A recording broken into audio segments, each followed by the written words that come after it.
Olá a todos, aqui é o Luiz que está falando e vamos dar prosseguimento ao nosso estudo das dimensões espirituais da Casa Espírita.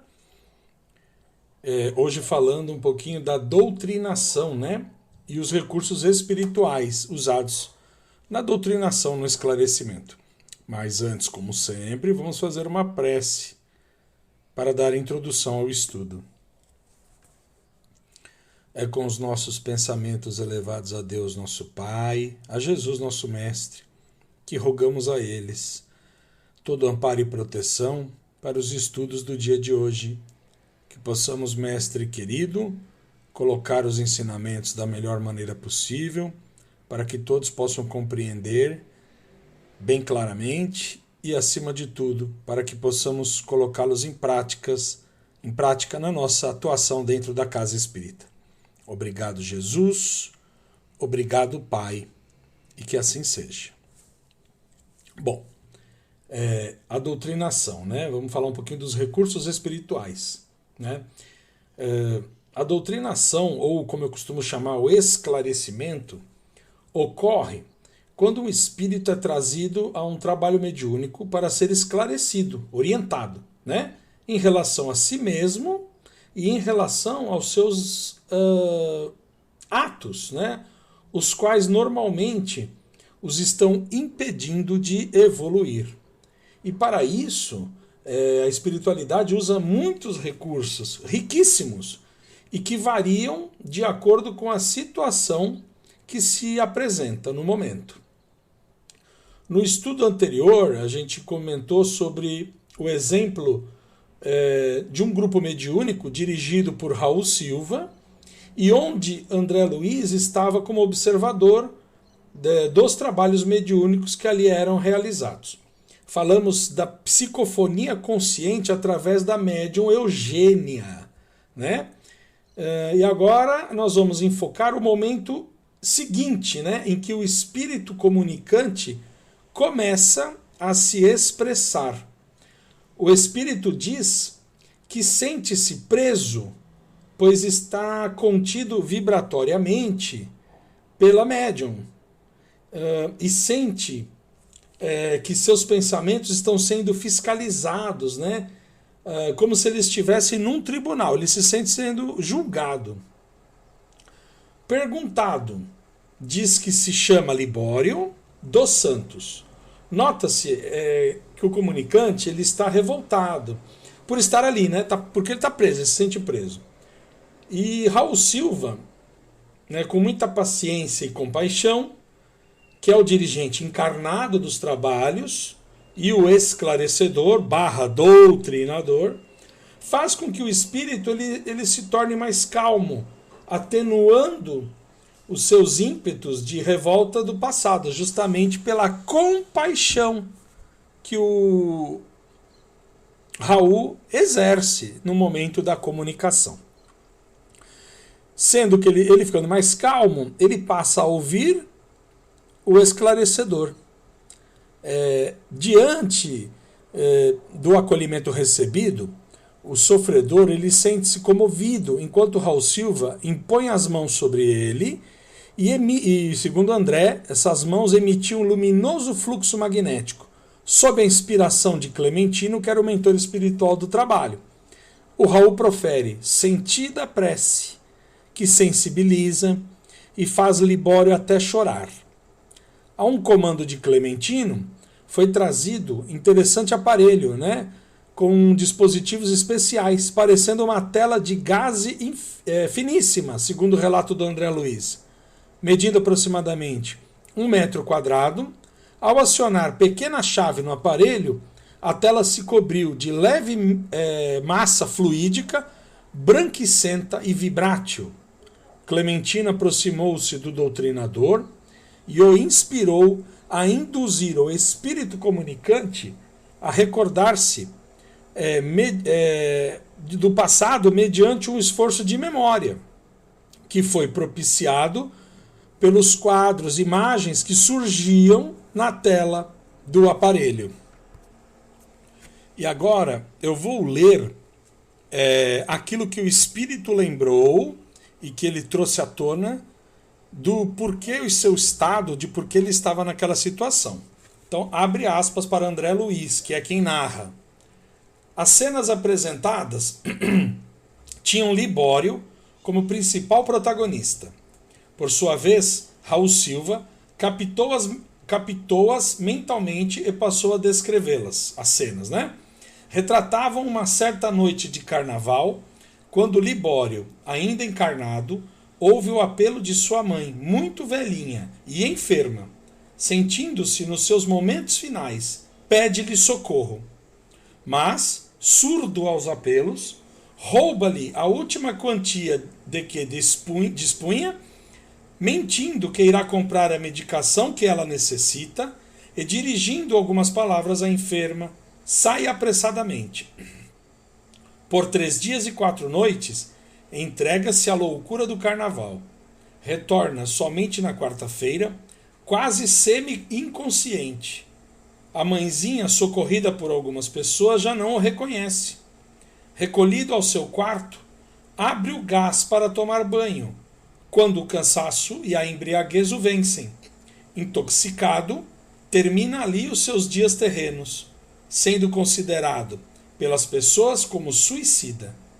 Nessa altura, o comunicante rende-se às evidências e se desespera, chamando pela mulher e por sua mãe. Diante do seu estado, é desligado da médium e encaminhado pelos espíritos trabalhadores da casa para uma organização de atendimento.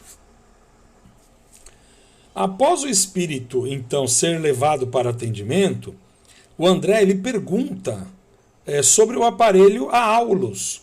E Aulus explica ser um condensador ectoplasmático, com a propriedade de concentrar em si raios de força projetados pelos componentes da reunião, reproduzindo assim as imagens que fluem do pensamento da entidade comunicante, não só para a nossa observação, mas também para a análise do doutrinador, que as recebe em seu campo intuitivo, auxiliado pelas energias magnéticas do plano espiritual.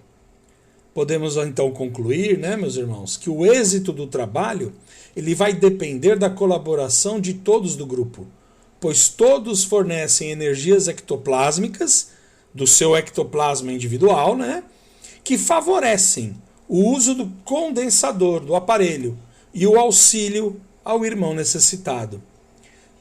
Pessoas que exteriorizam sentimentos desequilibrados, oriundos de viciações de variada ordem, variada espécie, elas perturbam as atividades dessa natureza, pois projetam no aparelho, no condensador, as sombras que lhes são próprias, impedindo que a entidade sofredora seja atendida de forma a lhe propiciar o esclarecimento que necessite.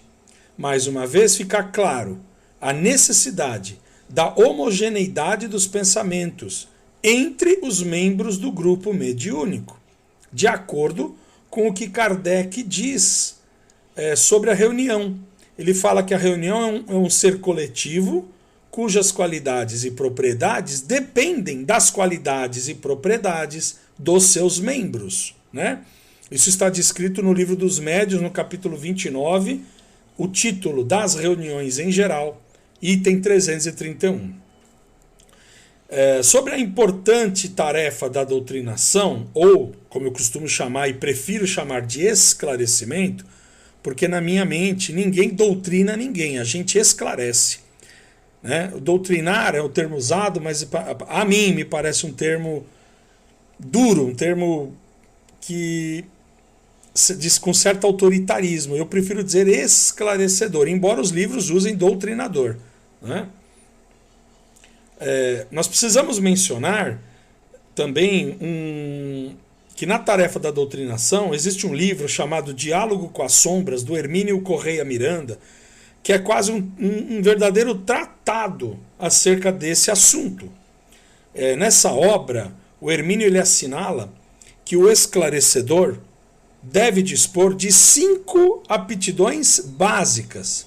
São elas: Formação doutrinária sólida, fundamentada, obviamente, na codificação de Kardec, né?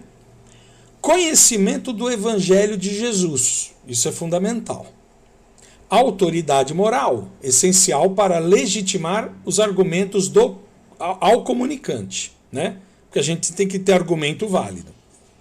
Fé, que expressa confiança e certeza plenas, advindas não apenas do crer, mas do saber também. E aí ele finaliza dizendo a última, a quinta, o amor.